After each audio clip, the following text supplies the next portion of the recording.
Year 1920। इतिहास की वो रात जिसने पूरी दुनिया को हिला के रख दिया। हुआ कुछ यूँ था। एडविन हबल, जो कि एक अमेरिकन एस्ट्रोनॉमर थे, वो रोज़ की तरह स्पेस में अपने टेलीस्कोप से कुछ देख रहे थे और जो उन्होंने देखा उसे देख के उनके रोंगटे खड़े हो गए।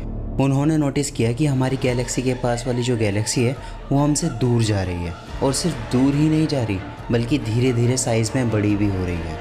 ये सब देख उन्हें अपनी आंखों पे यकीन ही नहीं हो रहा था कि ये सब हकीकत है, ये सपना। क्योंकि आज से 2 साल पहले जॉर्ज लेमेत्रे, जो कि एक प्री हिस्टोरिक मैथमेटिशियन थे, उन्होंने कैलकुलेशन के बेस पे कह दिया था कि ये यूनिवर्स एक्सपेंड हो रहा है। पर अफसोस उनकी इस बात पे किसी ने भी विश्वास नहीं करा, और इस लिस्ट में जीनियस कहे जाने वाले साइंटिस्ट एल्बर्ट आइंस्टाइन भी शामिल थे। बस तभी से हबल ने सोच लिया था कि वो दुनिया के सामने इस रियलिटी को ला के रहेंगे। उन्होंने सबके सामने एक थ्योरी रखी जिसका नाम था द बिग बैंग थ्योरी।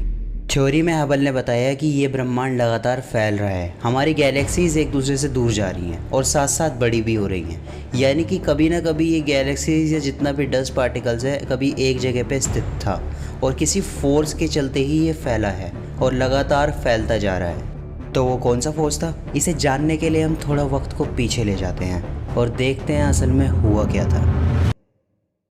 आज से करीब 13.8 बिलियन ईयर्स पहले एक एटम के साइज़ का गोला, जिसके अंदर हमारा पूरा यूनिवर्स समा रखा है, वो इस सेकंड के करोड़वें हिस्से में विस्फोट हो जाता है और इसे ही हम कहते हैं the big bang.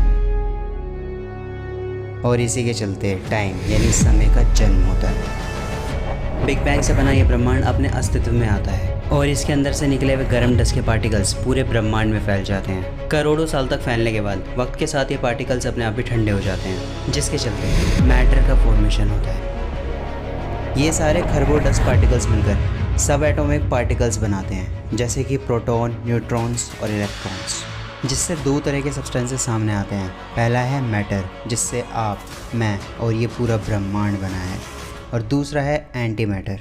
Anti matter matter का बिल्कुल उल्टा है, क्योंकि ये दोनों आपस में जब भी टकराते हैं तो वहाँ पर सब कुछ तबाह हो जाता है। लेकिन लकीली हमारे पास मैटर ज़्यादा था, जिसके चलते इस ब्रह्मांड को एक नया फोर्स मिला जिसका नाम था ग्रेविटी।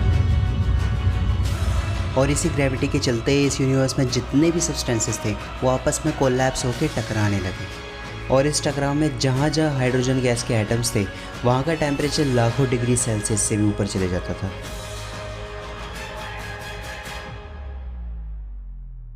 और जब ये टेम्परेचर 1 करोड़ डिग्रीज को पार करता है तब न्यूक्लियर फ्यूजन नाम की प्रक्रिया शुरू होती है, जिसके चलते इस ब्रह्मांड का सबसे पहला तारा जन्म लेता है।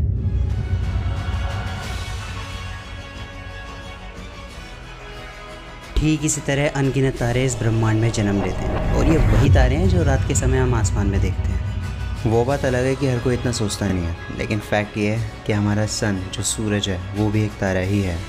धीरे धीरे इन तारों का एक समूह इकट्ठा होता है जो ग्रेविटी के चलते एकदम नज़दीक आ जाते हैं, और इन्हें हम कहते हैं गैलेक्सीज।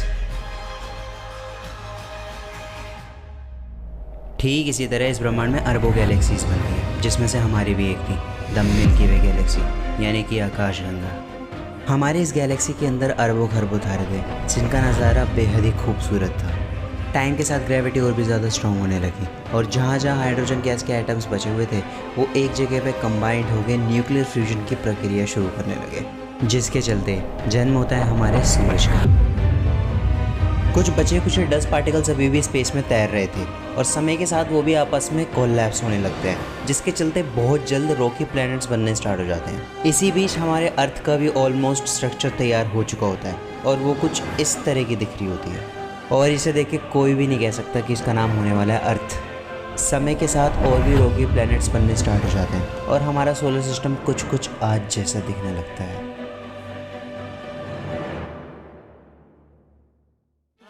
हमारी पृथ्वी भी अपने ओरिजिनल अवतार में आने लग जाती है, जिसमें अभी आप ये वीडियो देख रहे हो, जिसमें ये लाइफ फॉर्म हो रही है, जिसमें हम सब रहते हैं। हमारे इस ब्रह्मांड में आने से पहले बहुत सी ऐसी घटनाएं हुई जिसके चलते हमें ये सब देखने को मिल रहा है। हालांकि जो भी अभी आपने देखा वो सिर्फ एक छोटी सी झलक है। इस ब्रह्मांड में जानने के लिए अभी भी बहुत कुछ है, क्योंकि ये बहुत विशाल है और उतना ही खूबसूरत भी।